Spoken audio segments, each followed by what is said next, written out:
Hello, welcome to RevelatorAlf and Grumble in the Jungle show. So on this video I'm going to be talking about how not to crash your motorcycle. Catch you inside. RevelatorAlf.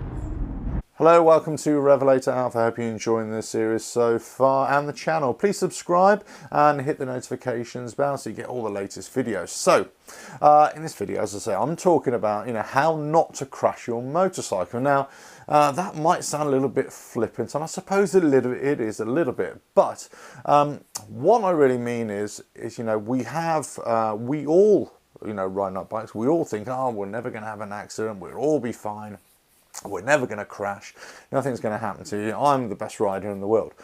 That might be so, that might be the case, but you always may be vulnerable to a surprise attack. There might be some kind of hazard that you're not aware of that lurking around the corner, and that can slip you up. So check out my other videos as well, I'll put the link up there, where most motorcycle accidents occur. But essentially how not to crash a motorcycle is, it's all about you, the rider.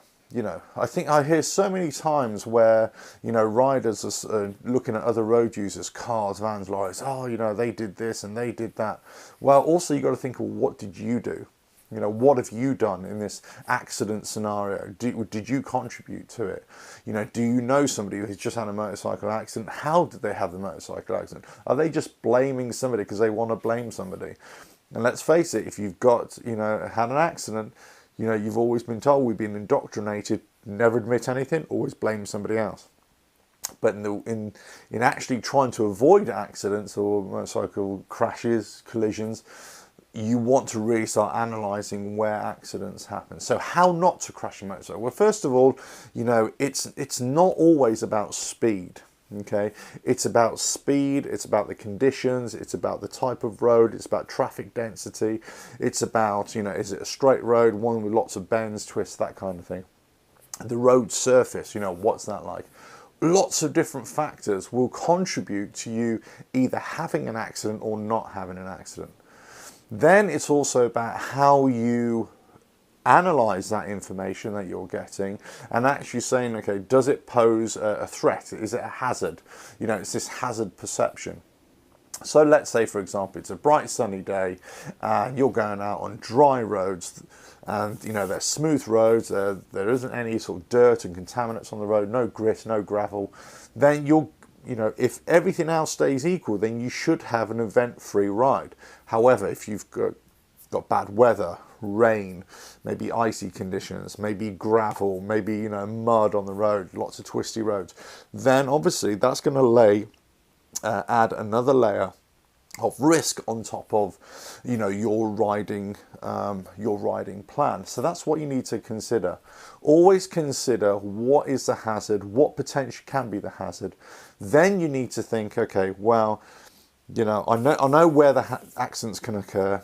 I know the conditions in which I'm riding now or potentially going to ride in. That's going to add another layer of risk. Now I need to add my own countermeasure, if you like, my own contingency so that I don't have an accident. So that can be riding a lot slower, potentially not leaning the bike over so much, being a lot more gradual with your braking, thinking a lot more in advance, giving yourself a lot more time and space between you and the vehicle in front and also the vehicle behind. When you're going to overtake another vehicle, make sure that you're not cutting it too fine, maybe not trying to squeeze through a gap all the time. Always think about other vehicles that may not have seen you. In fact, assume that they haven't seen you. That's not necessarily a reflection on them. It's just that, because of what you're riding in, the background colour, you may not be highly visible to them. Doesn't matter if you're wearing high visibility clothing, because you can be people can be just as blind to high visibility clothing as they are to people in normal clothing. So just be aware of that. Just because you're wearing protective clothing or brightly coloured clothing, don't assume that you're going to be protected and you will be seen. Okay, that's a really big mistake that riders make. Ride within your limits and with the limits of the bike and also the limits of the conditions as well. That's a really important thing.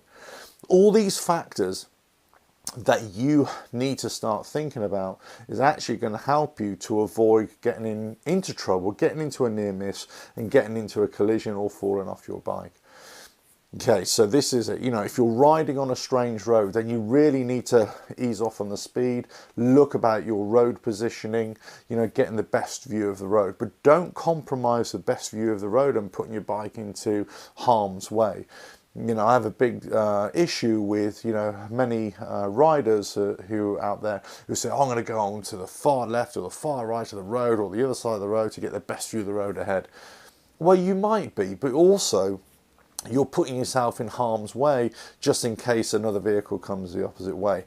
You know, I've been working in the emergency services for many years, attended motorcycle accidents for many years. I've been riding motorcycles for nearly 40 years.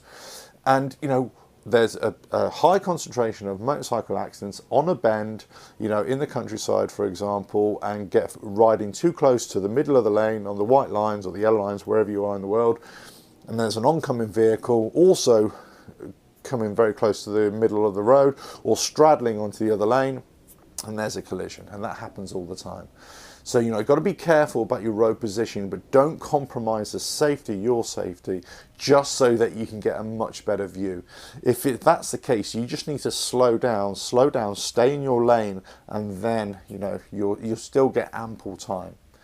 You know, never ride so fast that you cannot react to another vehicle. And a lot of this is basic stuff, you know, but we kind of tend to forget about it as we get more advanced in our riding, we get more experience, you know. And the more experienced you are, the riders, you know, the older the rider is, mostly, they'll tend to slow down, be more conservative, you know, be a lot smoother in their riding, give themselves a lot more space. You know, new riders or riders that have not been riding for many years and return to riding, young riders, that kind of thing. That's where, you know, the hot spots are going to happen. But, you know, if you have lots of experience and really start thinking about your riding, how other vehicles are driving, what the road conditions are, what the weather conditions are like, what's the traffic density, start putting that into your equation and start thinking about how you're going to ride to counteract all those potential hazards out there. Anyway, that's what, you know, this is a strategy which you can employ to, you know, avoid getting into a near miss or avoid having an accident in the first place. Anyway, I hope that you found this useful. I hope you like it. Please hit the like and leave comments below and let me know what you think. You know, but, you know, always bear this in mind. Whenever there's a potential motorcycle accident, you are part of the equation. Okay, so if you can control what you do and how you think about things, you are going to dramatically reduce your probability and possibility of getting into a bike accident. Okay, sobering thoughts, I know. Well, please subscribe and hit the notifications bell for all the latest videos, and I'll catch you on the next video, whenever that is. Cheers now.